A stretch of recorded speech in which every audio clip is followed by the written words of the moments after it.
हम आप सबको सोहर गीत सुनाएंगे। ये सोहर गीत उस समय का है, गोपियाँ दधी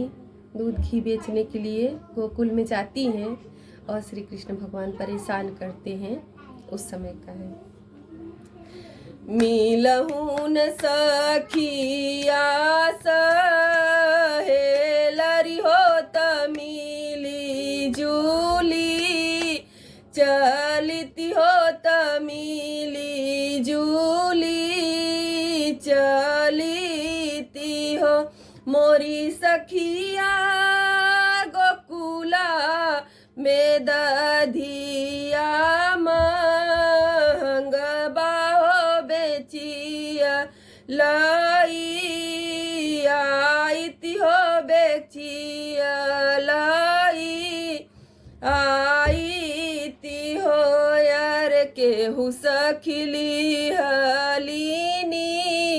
दूध गागर केहू सखी दहिया गागर केहू सखी दहिया गागर हो मोरी सखिया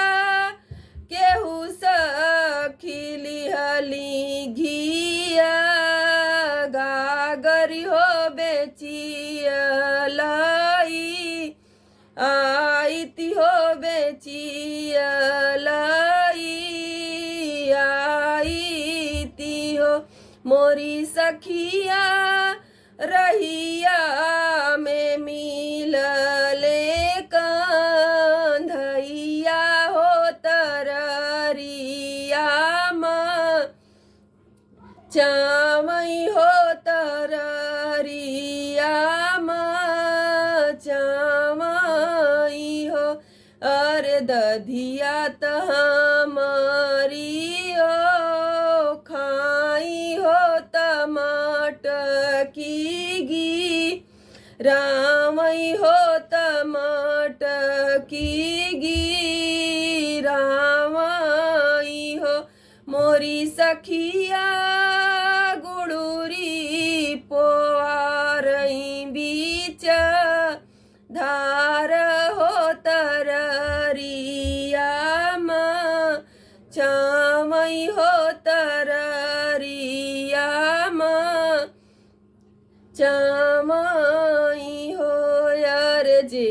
यही मंगला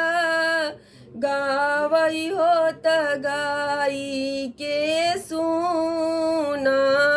हो त गाई के सुनावई हो मोरे रामा भव से उतरी तरी जाई हो परम सुख पावई हो परम सुख पावई हो। जय श्री कृष्ण।